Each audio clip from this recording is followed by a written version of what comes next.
Tokyo Paralympic दूसरा match भी जीते। नोएडा के DM Suhas L Y badminton men's single group stage में नोएडा डीएम सुहासेल यतिराज ने इंडोनेशिया के सुसांतो हेरी को 21-6, 21-12 से हराया। टोक्यो पैरालंपिक में भारत ने एक और पदक जीता है। पुरुषों की हाई जंप में भारत ने रजत पदक जीता है। नोएडा के 18 साल के प्रवीण कुमार ने हाई जंप में सिल्वर मेडल जीता है। यूपी विधानसभा चुनाव से पहले बीजेपी नेता नरेश अग्रवाल के सपा वापसी की अटकलें तेज हो गई हैं। अखिलेश यादव ने नरेश अग्रवाल को लेकर बड़ा बयान देते हुए सियासी सरगर्मी बढ़ा दी है। उन्होंने कहा था कि नरेश अग्रवाल अगर कह दे कि बीजेपी में उनका अपमान हुआ है तो वह उन्हें सपा में वापस ले लेंगे।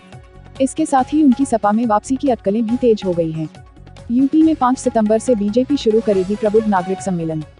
5 से 6 सितंबर को महिला मोर्चा, 6 से 7 सितंबर को किसान मोर्चा की प्रदेश कार्य समिति की बैठक होगी। 25 सितंबर को पंडित दीनदयाल उपाध्याय की जयंती के मौके पर पन्ना प्रमुखों का सम्मेलन किया जाएगा। कानपुर वायरल संक्रमण से 4 और मरीजों की मौत, मृतकों में एक बच्चा भी शामिल। हेलट अस्पताल में रोजाना औसतन 30 गंभीर बच्चे हो रहे हैं भर्ती। यूपी के फिरोजाबाद में नहीं थम रहा मौतों का सिलसिला। आज सुबह हुई एक 7 वर्षीय लड़की ने तोड़ा दम। इलाज के दौरान आज 7 वर्षीय लड़की की मौत। डेंगू से पीड़ित थी लड़की, इलाज के अभाव में मौत।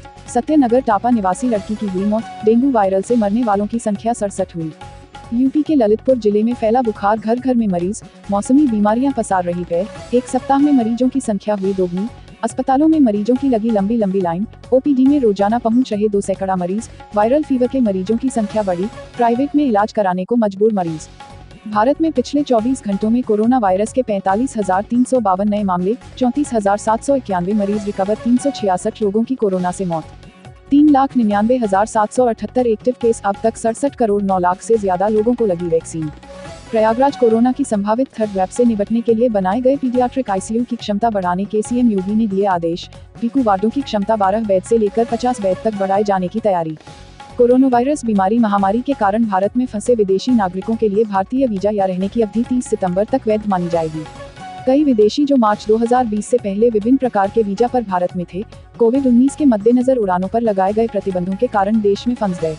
लखनऊ के देवपुर पारा सीजी सिटी में मिलेगा कब्जा। इसी महीने से 5,200 परिवारों को मिलेगा घर। एलडीए योजनाओं में आवंटियों को देगा कब्जा।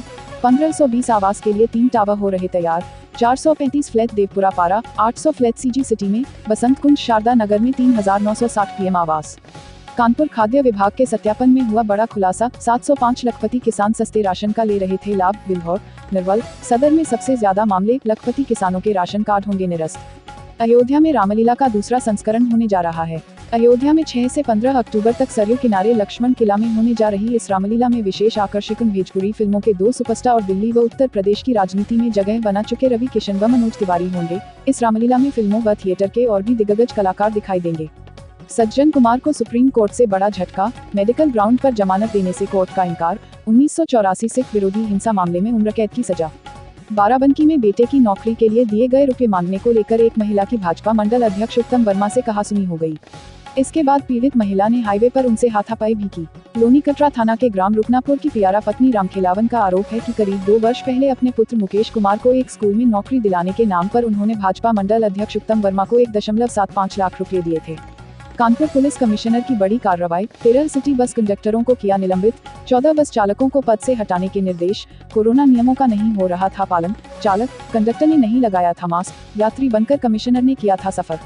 गोरखपुर युवती की गोली मारकर हत्या में हत्यारोपी का मददगार 1 लाख का इनामी हरीश अरेस्ट। एडीजी ने वांछितों पर 1-1 लाख का घोषित किया इनाम। मुख्य हत्यारोपी विजय प्रजापति की गिरफ्तारी बाकी।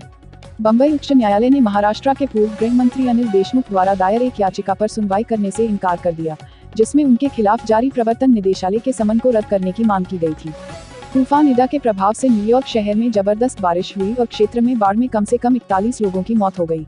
साथ ही बाढ़ के पानी में वाहन डूब गए और घरों में पानी भर गया। न्यूयॉर्क शहर और प्रांत के बाकी हिस्सों में आपातकाल की स्थिति घोषित कर दी गई। पाकिस्तान के जेल मंत्री पहुंचे दुकान का उद्घाटन करने। कैची नहीं मिलने पर दांतों से रिबन काट दिया।